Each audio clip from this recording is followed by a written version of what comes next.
Hello friends, welcome to my YouTube channel. आज मैं आपके लिए लेकर आई हूँ एक नई कहानी जिसका नाम है लांछन, जो लिखी है मुंशी प्रेमचंद्र ने। तो चलिए शुरू करते हैं कहानी को।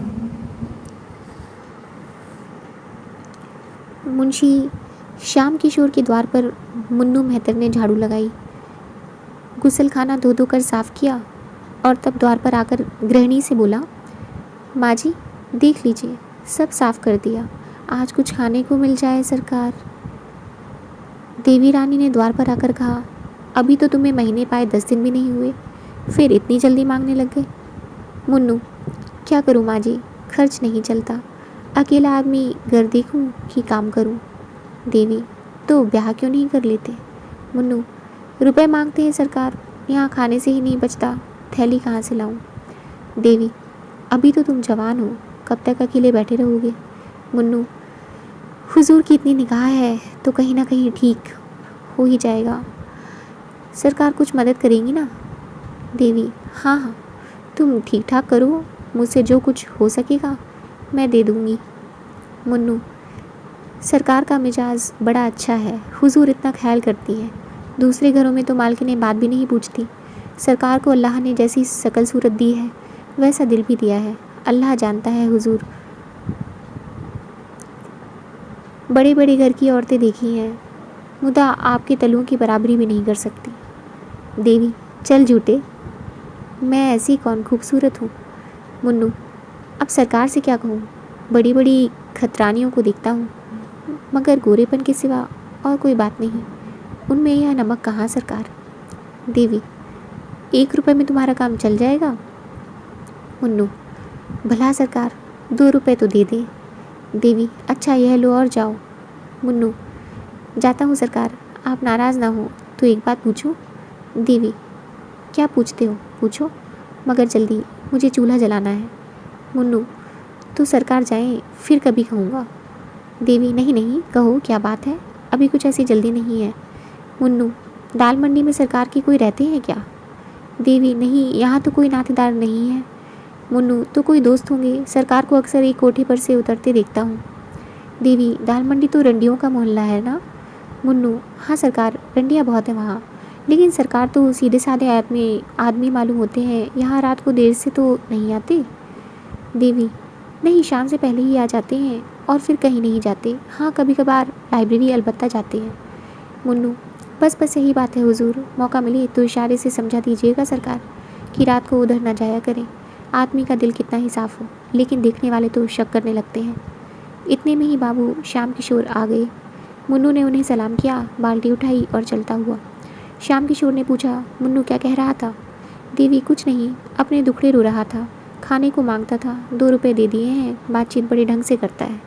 श्याम, तुम्हें तो बातें करने का मरज़ है, और कोई नहीं तो मेहतर ही सही, इस भूतने से न जाने तुम कैसे बात करती हो। देवी, मुझे उसकी सूरत से लेकर क्या करना है, गरीब आदमी है, अपना दुख सुनाने लगता है तो कैसे ना सुनूं। बाबू साहब ने बेले का गजरा रूमाल से निकाल देवी के गले में डाल दिया, किंतु देवी के मुख पर प्रसन्नता का कोई चिन्ह न दिखाई दिया। तिरछी निगाहें देखकर बोली, आप आजकल दाल मंडी की सैर बहुत किया करते हैं। श्याम, कौन, मैं। देवी, जी हाँ तुम, मुझसे तो लाइब्रेरी का बहाना करके जाते हो और वहाँ जलसे होते हैं। श्याम, बिल्कुल झूठ, 16 आने झूठ, तुमसे कौन कहता था, यही मुन्नू। देवी, मुन्नू ने मुझसे कुछ नहीं कहा, पर मुझे तुम्हारी टोह मिलती रहती है। श्याम, तुम मेरी टोह मत लिया करो, शक करने से आदमी शक्की हो जाता है और तब बड़े बड़े अनर्थ हो जाते हैं। भला मैं दाल मंडी क्यों जाने लगा, तुमसे बढ़कर दाल मंडी में और कौन है, मैं तो तुम्हारी इन मन भरी आँखों का आशिक हूँ, अगर अप्सरा भी सामने आ जाए तो भी आँख उठाकर ना देखूँ। आज शारदा कहाँ है। देवी, नीचे खेलने चली गई है। श्याम, नीचे मत जाने दिया करो, इक्के मोटरें बग्गियाँ दौड़ती रहती हैं, ना जाने कब क्या हो जाए। आज ही अर्दली बाजार में एक वारदात हो गई, 3 लड़के एक साथ दब गए। देवी, 3 लड़के, बड़ा गजब हो गया, किसकी मोटर थी। श्याम, इसका अभी तक पता नहीं चला, ईश्वर जानता है, तुम्हें यह गजरा बहुत खिल रहा है। देवी मुस्कुराकर, चलो बातें न बनाओ। तीसरे दिन मुन्नू ने देवी से कहा, सरकार एक जगह सगाई ठीक हो रही है, देखिए कॉल से फिर न जाइएगा, मुझे आपका बड़ा भरोसा है। देवी, देख ली औरत कैसी है। मुन्नू, सरकार जैसी तकदीर में है वैसी है, घर की रोटियां तो मिलेंगी, नहीं तो अपने हाथों ठोकना पड़ता था। है क्या कि मिजाज की सीधी है, हमारी जात की औरतें बड़ी चंचल होती हैं हुजूर, सैकड़े सैकड़े पीछे एक भी पाक ना मिलेगी। देवी, मेहतर लोग अपनी औरतों को कुछ कहते नहीं। मुन्नू, क्या कहें हुजूर, डरते हैं कि कहीं अपने आसना से चुगली खाकर हमारी नौकरी चाकरी ना छुड़ा दे। मेहतरानियों पर बाबू साहबों की बहुत निगाह होती है सरकार।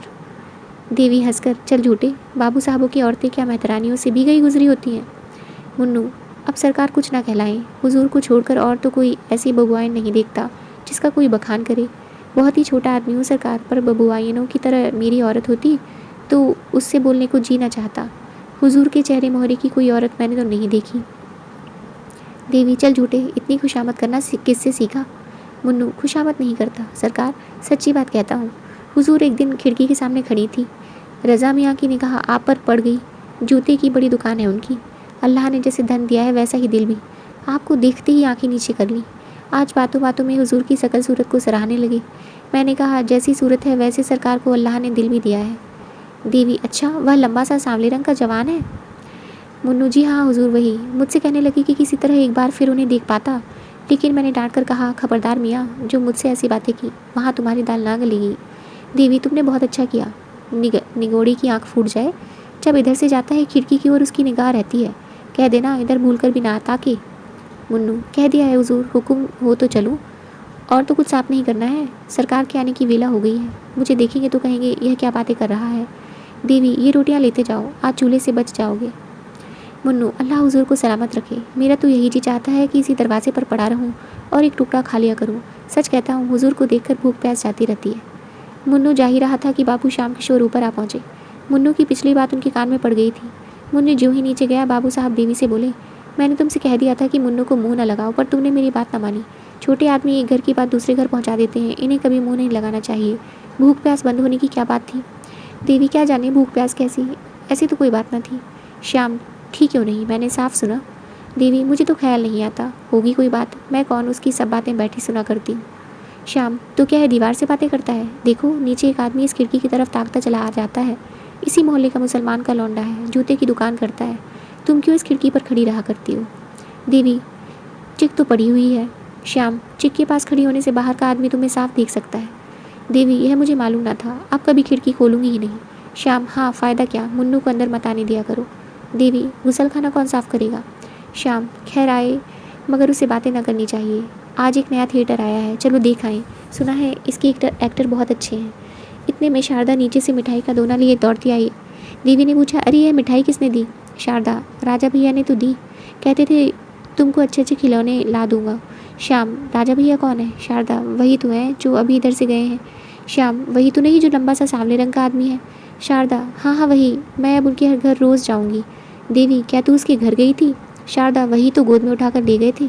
श्याम, तू नीचे खेलने मत जाया कर, किसी दिन मोटर के नीचे दब जाएगी, देखती नहीं कितनी मोटरें आती रहती हैं। शारदा, राजा भैया कहते थे तुम्हें मोटर पर हवा खिलाने ले चलेंगे। श्याम, तुम बैठी बैठी क्या किया करती हो जो तुमसे एक लड़की की निगरानी भी नहीं हो सकती। देवी, इतनी बड़ी लड़की को संदूक में बंद करके नहीं रखा जा सकता। श्याम, तुम जवाब देने में तो बहुत तेज़ हो, यह मैं जानता हूँ। यह क्यों नहीं कहती कि बातें करने से फुर्सत नहीं मिलती। देवी, बातें मैं किससे करती हूँ, यहाँ तो कोई पड़ोसिन भी नहीं। श्याम, मुन्नू तो है। देवी मोड़ दबाकर, मुन्नू क्या मेरा कोई सगा है जिससे बैठी बातें किया करती हूँ। गरीब आदमी है, अपना दुख रोता है तो क्या कह दूँ, मुझसे तो दुत्कारते नहीं बनता। श्याम, खैर खाना बना लो, 9 बजे तमाशा शुरू हो जाएगा, 7 बज गए हैं। देवी, तुम जाओ देख आओ, मैं ना जाऊँगी। श्याम, तुम ही तो महीनों से तमाशे की रट लगाई हुई थी, अब क्या हो गया, क्या तुमने कसम खा ली है कि यह जो बात कहे वह कभी नहीं मानूंगी। देवी, जाने क्यों तुम्हारा ऐसा ख्याल है, मैं तो तुम्हारी इच्छा पाकर ही कोई काम करती हूँ। मेरे जाने से कुछ और पैसे खर्च हो जाएंगे और रुपए कम पड़ जाएंगे तो तुम जान खाने लगोगे, यही सोचकर मैंने कहा था। अब तुम कहते हो तो चली जाऊंगी, तमाशा देखना किसे बुरा लगता है। 9 बजे श्याम किशोर एक तांगे पर बैठकर देवी और शारदा के साथ थिएटर देखने चले। सड़क पर थोड़ी ही दूर गए थे कि पीछे से एक और तांगा आ पहुंचा। इस पर रजा बैठा हुआ था और उसके बगल में बैठा था मुन्नू मेहतर, जो बाबू साहब के घर में सफाई करता था। देवी ने उन दोनों को देखते ही सिर झुका लिया।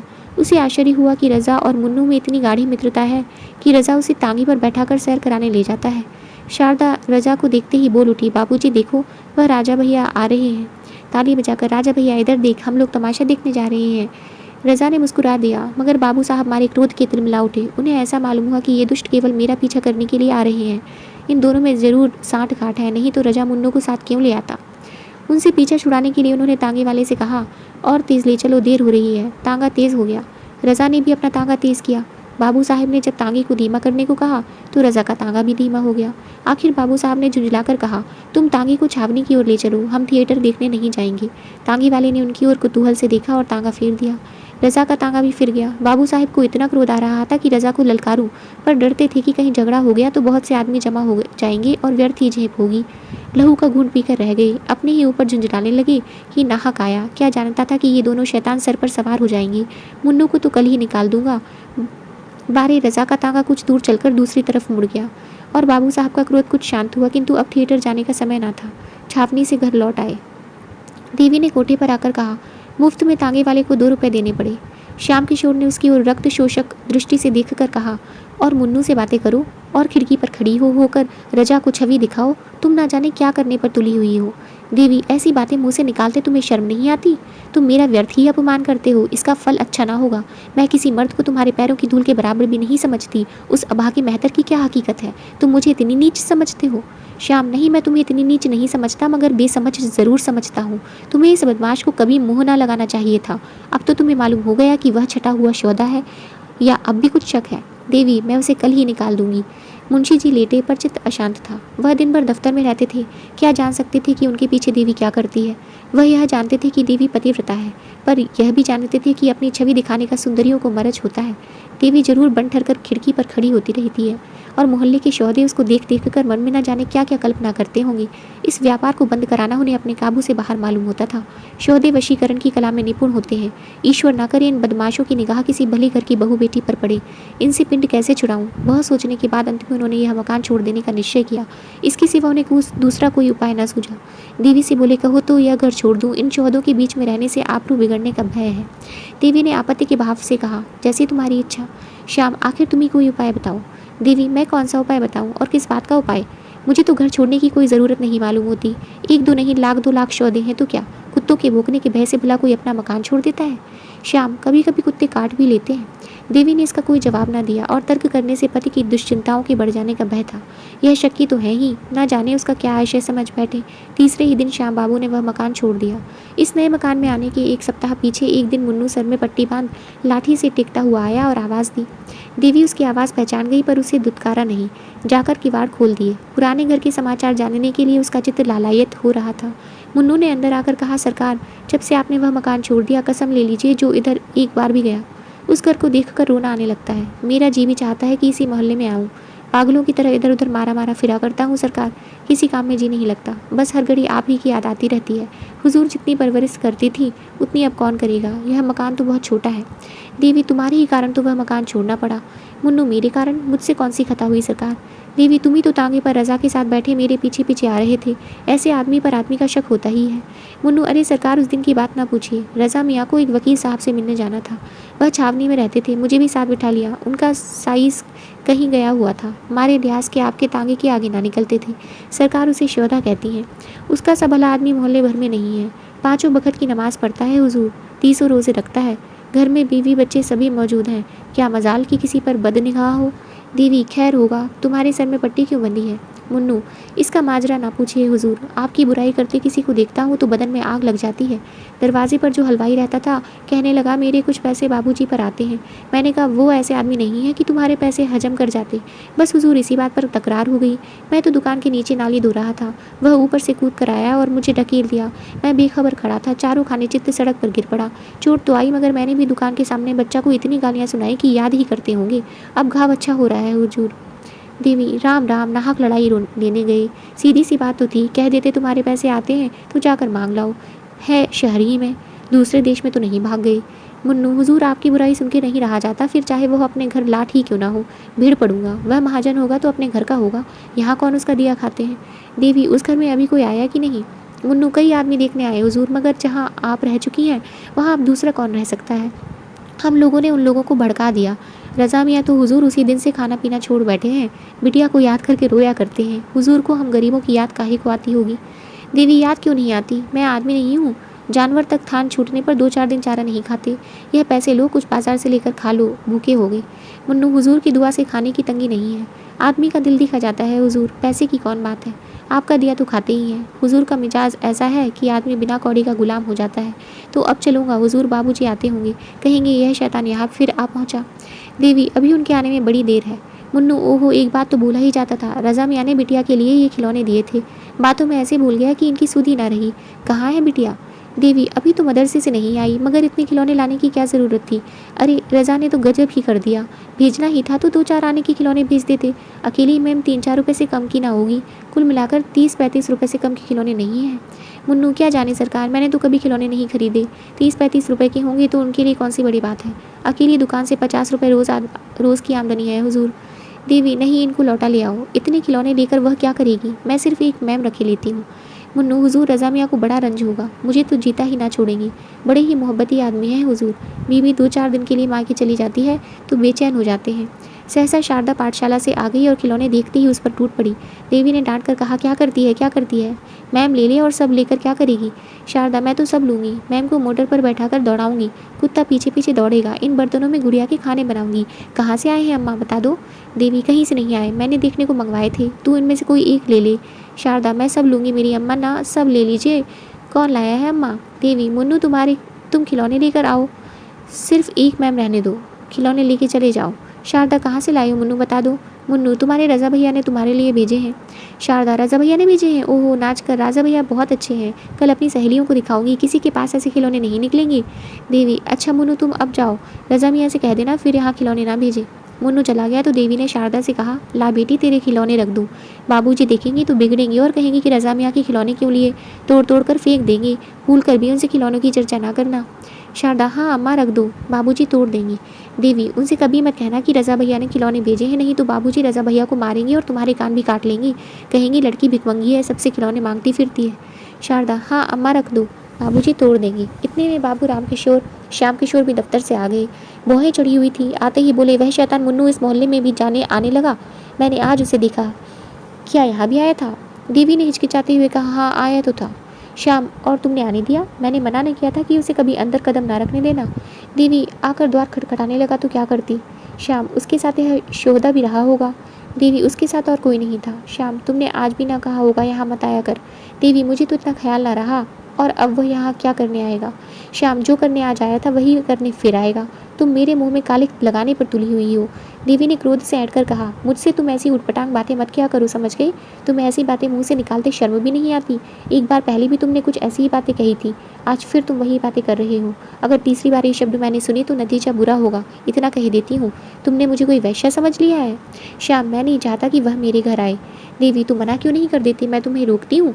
श्याम, तुम क्यों नहीं मना कर देती। देवी, तुम्हें कहते क्या शर्म आती है। श्याम, मेरा मना करना व्यर्थ है, मेरे मना करने पर भी तुम्हारी इच्छा पाकर उसका आना जाना होता रहेगा। देवी ने होठ चबाकर कहा, अच्छा, अगर वह आता ही रहे तो क्या हानि है, मैं तो सभी घरों में आया जाया करते हैं। श्याम, अगर मैंने मुन्नू को कभी अपने द्वार पर फिर देखा तो तुम्हारी कुशल नहीं, इतना समझाई देता हूँ। यह कहते हुए श्याम किशोर नीचे चले गए और देवी स्तंभित खड़ी रह गई। तब उसका हृदय इस अपमान, लांछन और अविश्वास के आघात से पीड़ित हो उठा। वह फूट फूट कर रोने लगी। उसको सबसे बड़ी चोट जिस बात से लगी वह यह थी कि मेरे पति मुझे इतनी नीच, इतनी निर्लज्ज समझते हैं। जो काम वैश्या भी ना करेगी उसका संदेह मुझ पर कर रहे हैं।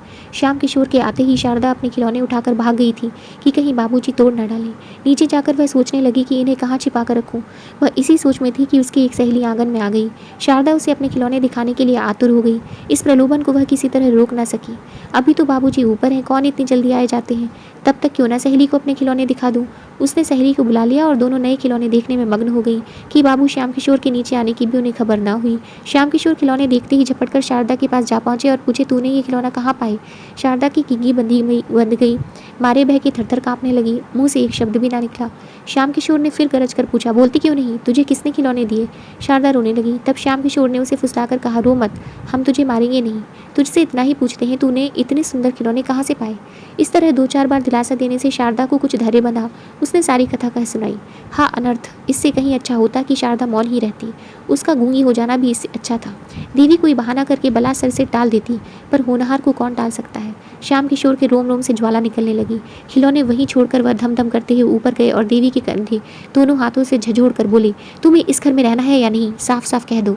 देवी अभी तक खड़ी सिसकियाँ ले रही थी। यह निर्मम प्रश्न सुनकर उसके आंसू गायब हो गए। किसी भारी विपत्ति की आशंका ने इस हल्के से आघात को बुला दिया, जैसे घातक की तलवार देखकर कोई प्राणी रोगशैया से उठकर भागे। श्याम किशोर की ओर से भयातुर नेत्रों से देखा, पर मुंह से कुछ ना बोली। उसका एक एक रोम मौन भाषा में पूछ रहा था, इस प्रश्न का क्या मतलब है।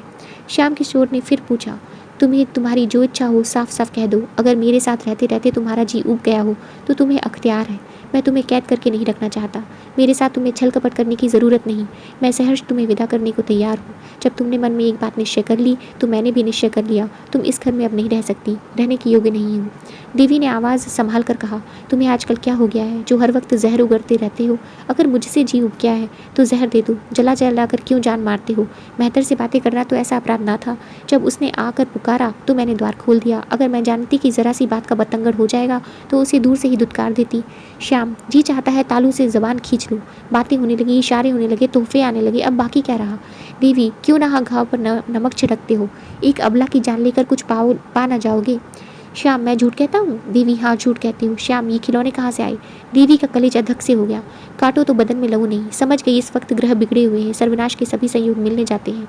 ये निगोड़े खिलौने ना जाने किस बुरी साइत में आए। मैंने दिए ही क्यों, उसी वक्त लौटा क्यों ना दिए। बात बनाकर बोली, आग लगे वही खिलौने तोहफे हो गए। बच्चों को कोई कैसे रोके, किसी की मानते हैं। कहती रही मत ले, मगर ना मानी तो मैं क्या करती।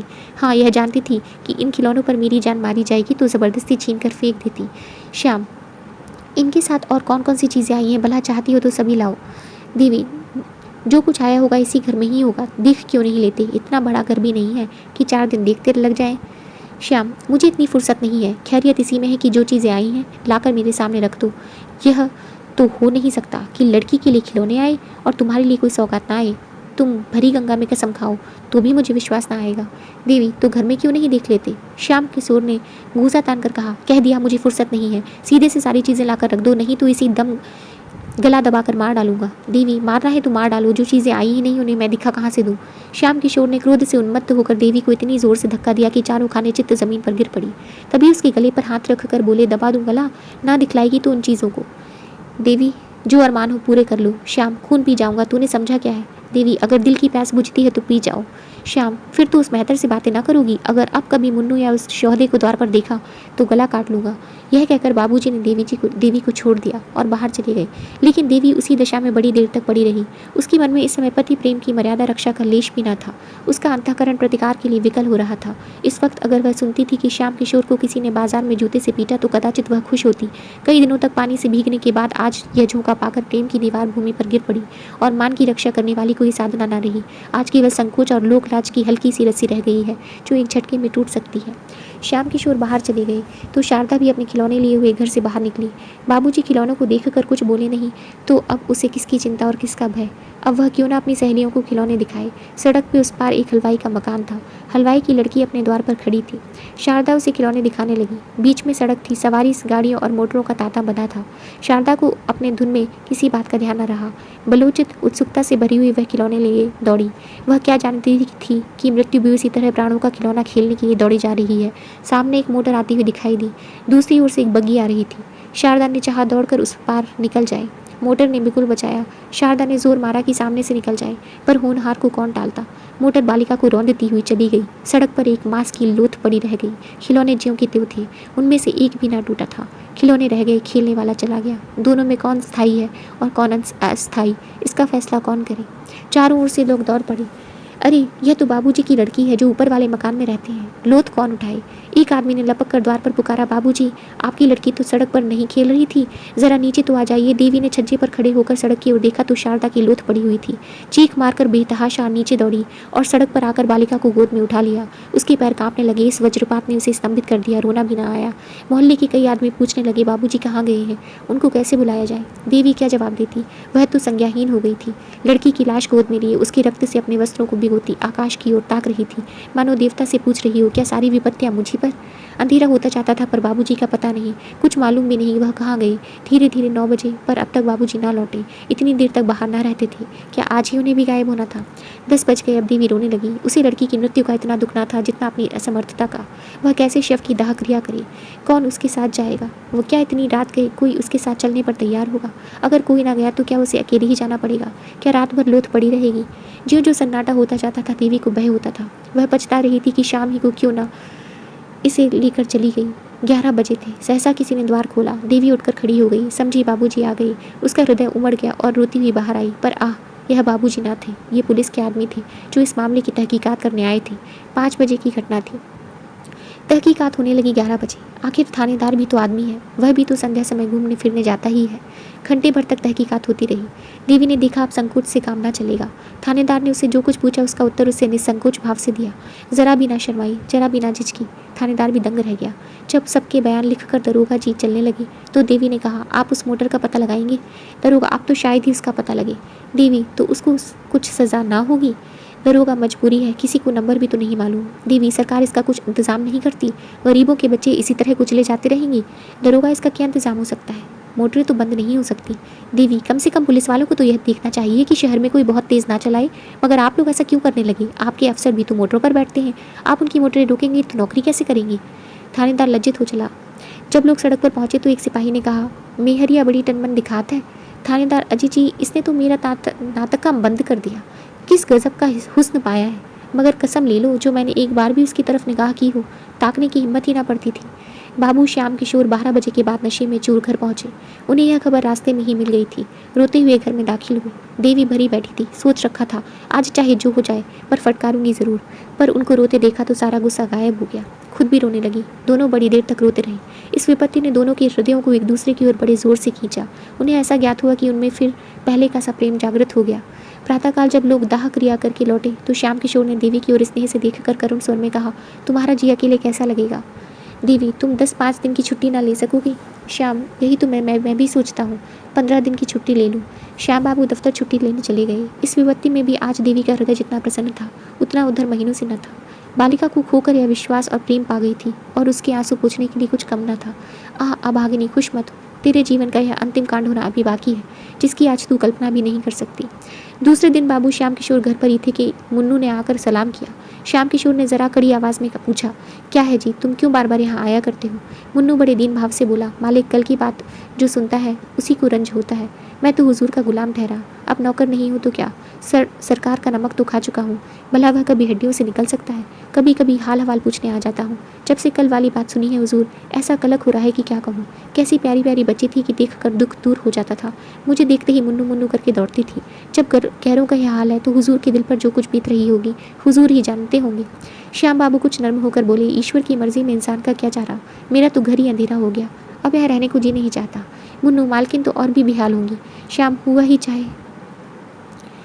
मैं तो उसे शाम सवेरे खिला लिया करता था। माँ तो दिन भर साथ रहती थी। मैं तो काम धंधों में भूल भी जाऊँगा, वह कहाँ भूल सकती है। उनको तो सारी ज़िंदगी का रोना है। पति को मुन्नू से बातें करते सुनकर देवी ने कोठे पर से आंगन की ओर देखा। मुन्नू को देखकर उसकी आंखों में बेअख्तियार आंसू भर आए। बोली, मुन्नू, मैं तो लुट गई। मुन्नू, हुजूर अब सब्र कीजिए, रोने धोने से क्या फ़ायदा। यही सब अंधकार देखकर तो कभी कभी अल्लाह मियाँ को जालिम कहना पड़ता है। जो बेईमान है, दूसरों का गला काटते फिरते हैं, उनसे अल्लाह मियाँ डरते हैं। जो सीधे और सच्चे हैं उन्हीं पर आफत आती है। मुन्नू देवी को दिलासा देता रहा। श्याम बाबू इसकी बातों का समर्थन करते जाते थे।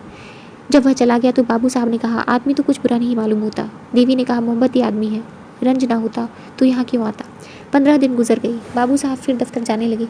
मुन्नू इसी बीच में फिर कभी ना आया। अब तक तो देवी का दिन पति से बातें करने में कट जाता था, लेकिन अब उनके चले जाने पर उसे बार बार शारदा की याद आती। प्रायः सारा दिन रोते ही करता था। मोहल्ले की 2-4 नीच जाति की औरतें आती थी, लेकिन देवी का उनसे मन ना मिलता था।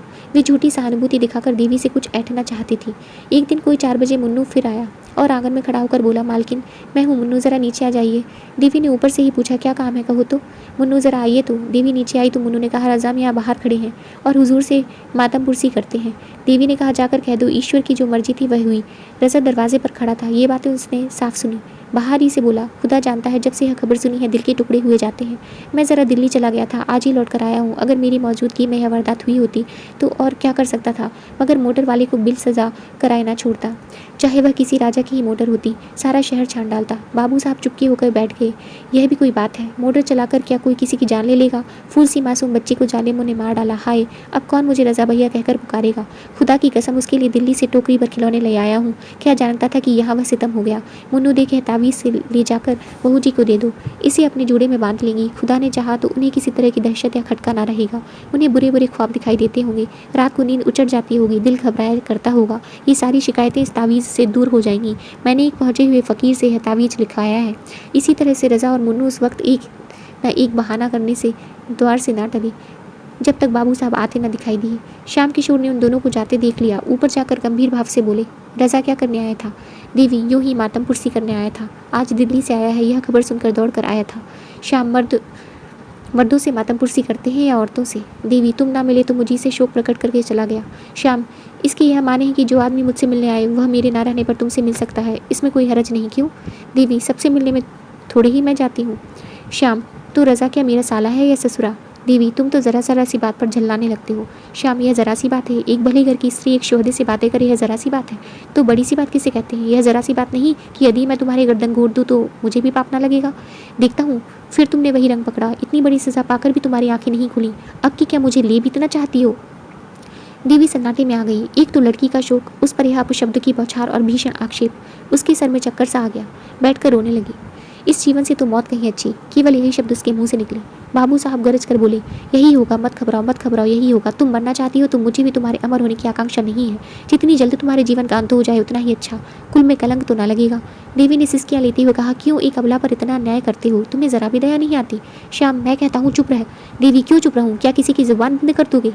श्याम, फिर बोले जाती है, मैं उठकर सर तोड़ दूंगा। देवी, क्यों सर तोड़ दोगे? कोई ज़बरदस्ती है? श्याम, अच्छा तू बुला देखे कौन तेरा हिमायती है। यह कहते हुए बाबू साहब झल्ला कर उठे और देवी को कई थप्पड़ और घूंसे लगा दिए, मगर वह ना रोई ना चिल्लाई, न जुबान से एक शब्द निकला। केवल अर्थशून्य नेत्रों से पति की ओर ताकती रही, मानो यह निश्चय करना चाहती थी कि वह आदमी है या और कुछ और। जब श्याम किशोर मार पीट कर अलग खड़े हो गए तो देवी ने कहा, दिल के अरमान अभी ना निकले हो तो और निकाल लो, फिर शायद यह अवसर ना मिले। श्याम किशोर ने जवाब दिया, सर काट लूँगा। सर, तू है किस फेर में? यह कहते हुए नीचे चले गए। झटके के साथ किवाड़ खोले, धमाके के साथ बंद किए और कहीं चले गए। अब देवी की आंखों से आंसू की नदी बहने लगी। रात के 10 बज गए पर श्याम किशोर घर ना लौटे। रोते रोते देवी की आंखें सूज गईं। क्रोध में मधुर स्मृतियों का लोप हो जाता है। देवी को ऐसा ज्ञात होता है कि श्याम किशोर को उसके साथ कभी प्रेम ही न था। हाँ, कुछ दिनों वह उसका मुँह अवश्य जोहते रहते थे, लेकिन वह बनावटी प्रेम था। उसके यौवन का आनंद लूटने ही के लिए उससे मीठी मीठी प्यार की बातें की जाती थी। उसे छाती से लगाया जाता था, उसे कलेजे पर सुलाया जाता था। वह सब दिखावा था, स्वांग था। उसे याद ही ना आता था कि कभी उससे सच्चा प्रेम किया गया हो। अब वह रूप नहीं रहा, वह यौवन नहीं रहा, वह नवीनता नहीं रही। फिर उसके साथ क्यों ना अत्याचार किए जाएं?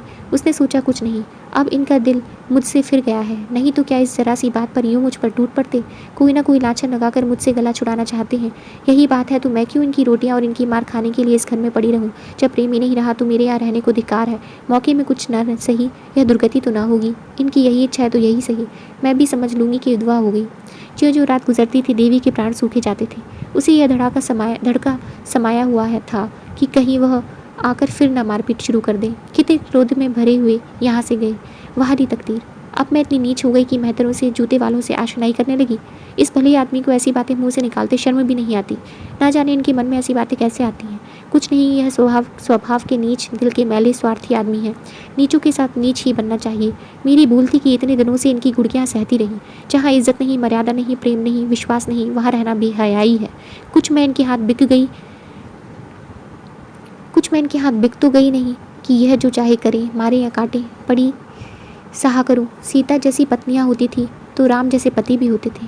देवी को ऐसी शंका होने लगी कि कहीं श्याम किशोर आते सचमुच उसका गला ना दबा दे या छुरी भोग दे। वह समाचार पत्रों में ऐसी कई हरजाइयों की खबरें पड़ चुकी थी। शहरी में ऐसी कई घटनाएं हो चुकी थी। मारे भय की थरथरा उठी। यहाँ रहने से प्राणों की कुशल ना थी। देवी ने कपड़ों की एक छोटी सी बकुची बांधी और सोचने लगी, यहाँ से कैसे निकलूँ और फिर यहाँ से निकल कर जाऊँ कहाँ? कहीं इस वक्त मुन्नू का पता लग जाता तो बड़ा काम निकलता। वह मुझे क्या मायके ना पहुँचा देता? एक बार मायके पहुँच भर जाती फिर तो लाला सर पटक कर रह जाएं, भूल कर भी ना आऊँ। यह भी क्या याद करेंगे? रुपए क्यों छोड़ दूँ जिसमें यह मज़े से गुलछर्रे उड़ाएं? मैंने ही तो काट छाँट कर जमा किए हैं। इनकी कौन सी वैसी बड़ी कमाई थी, खर्च करना चाहती तो कौड़ी ना बचती, पैसा पैसा बचाती रहती थी। देवी ने जाकर नीचे की किवाड़ बंद कर दिए, फिर संदूक खोलकर अपने सारे जेवर और रुपए निकालकर बगुची में बांध दिए। सबके सब करेंसी नोट थे, विशेष बोझ भी ना हुआ। एकाएक किसी ने सदर दरवाजे में जोर से धक्का मारा। देवी सहम उठी, ऊपर से झांकर देखा श्याम बाबू थे। उसकी हिम्मत ना पड़ी कि जाकर द्वार खोले। फिर तो बाबू साहब ने इतने जोर से धक्का मारने शुरू किए मानो किवाड़ ही तोड़ डालेंगे। इस तरह द्वार खुलवाना ही उनके चित्त की दशा को साफ प्रकट कर रहा था। देवी शेर के मुंह में जाने का साहस ना कर सकी। आखिर श्याम किशोर ने चिल्लाकर कहा, ओ डैम, किवाड़ खोल, ओ ब्लडी, किवाड़ खोल, अभी खोल। देवी की रही सही हिम्मत जाती रही। श्याम किशोर नशे में चूर थे, होश में शायद दया आ जाती इसलिए शराब पी कर आ गए। किवाड़ तो ना खोलेगी चाहे तोड़ ही डालो। अब तुम मुझे इस घर में पाओगे ही नहीं, मारोगी कहाँ से? तुम्हें खूब पहचान गई। श्याम किशोर 15-20 मिनट तक शोर मचाने और किवाड़ हिलाने के बाद उल जुलूल बकते चले गए। 2-4 पड़ोसियों ने फटकारें भी सुनाई। आप भी तो पढ़े लिखे आदमी होकर आधी रात को घर चलते हैं, नींद ही तो है, नहीं खुलती तो क्या कीजिएगा? जाइए किसी यार दोस्त के घर लेटे रहिए, सवेरे आइएगा। श्याम किशोर के जाते ही देवी ने बकुची उठाई और धीरे धीरे नीचे उतरी।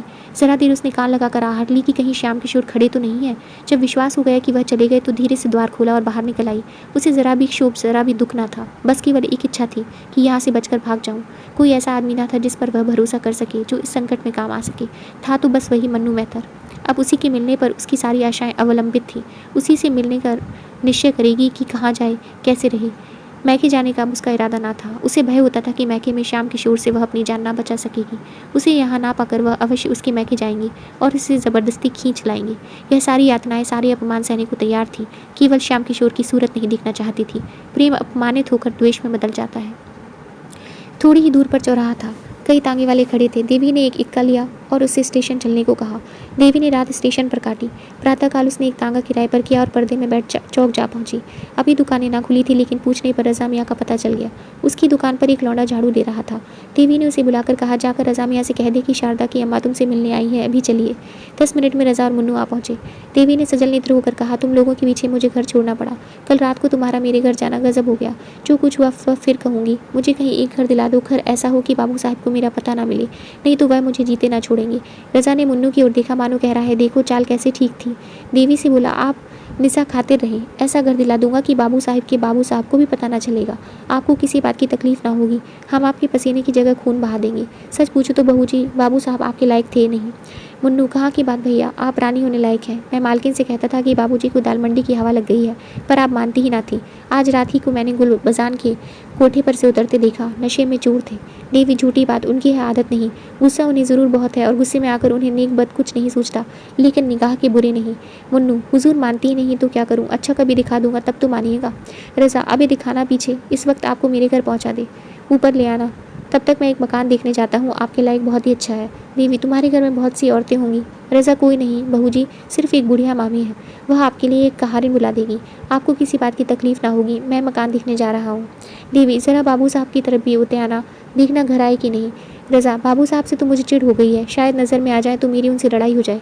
जो मर्द आप जैसी हुस्न की देवी की कदर नहीं कर सकता, वह आदमी नहीं। मुन्नू, बहुत ठीक कहते हो भैया, ऐसी शरीफ ज़ादी को न जाने किस मुँह से डांटते हैं। मुझे इतने दिन हुजूर की गुलामी करते हो गए, कभी एक बात ना कही।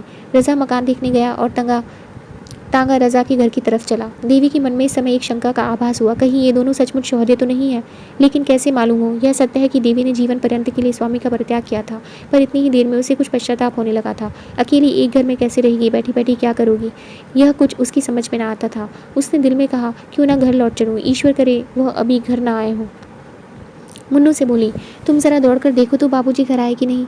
मुन्नू, आप चलकर आराम से बैठे, मैं देख आता हूँ। देवी, मैं अंदर ना जाऊँगी। मुन्नू, खुदा की कसम खा के कहता हूँ, घर बिल्कुल खाली है। आप हम लोगों पर शक करती हैं।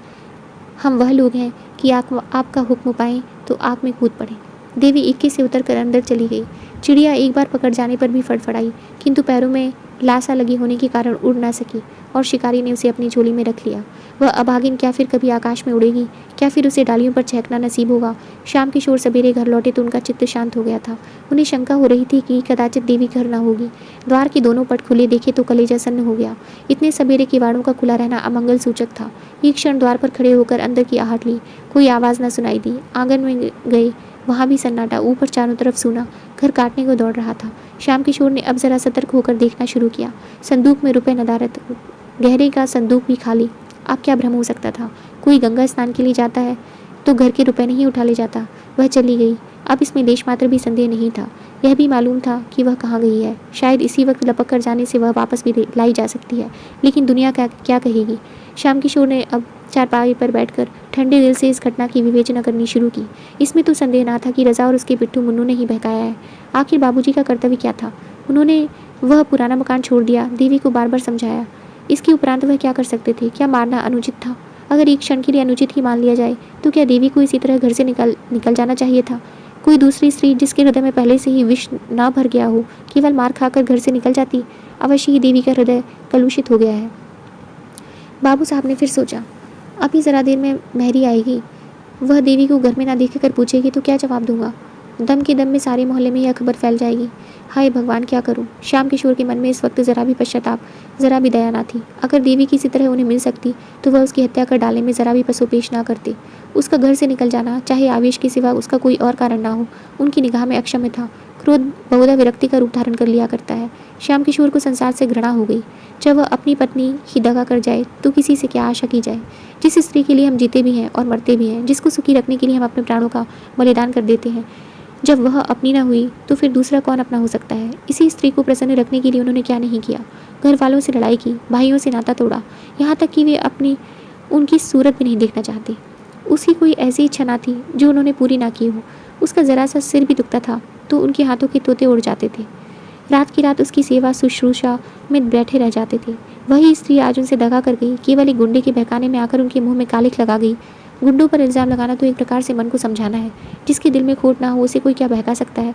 जब स्त्री ने धोखा दिया तो फिर समझना चाहिए कि संसार में प्रेम और विश्वास का अस्तित्व ही नहीं, यह केवल भावुक प्राणियों की कल्पना मात्र है। ऐसे संसार में रहकर दुख और दुराशा के सिवा और क्या मिलता है? हाँ दुष्टा, ले, आज से तू स्वतंत्र है, जो चाहे कर। अब कोई तेरा हाथ पकड़ने वाला नहीं रहा। जिसे तू प्रियतम कहते नहीं थकती थी, उसके साथ तूने यह कुटिल व्यवहार किया। चाहूँ तो मुझे अदालत में घसीट कर इस पाप का दंड दे सकता हूँ, मगर क्या फ़ायदा? इसका फल तुझे ईश्वर देंगे। श्याम किशोर चुपचाप नीचे उतरे, न किसी से कुछ कहा, न सुना, द्वार खुले छोड़ गए और गंगा तट की ओर चले। तो फ्रेंड्स, ये थी कहानी लांछन। अगर आपको ये कहानी अच्छी लगी तो इसे ज़्यादा से ज़्यादा शेयर करें और लाइक करना ना भूलें। Thank you.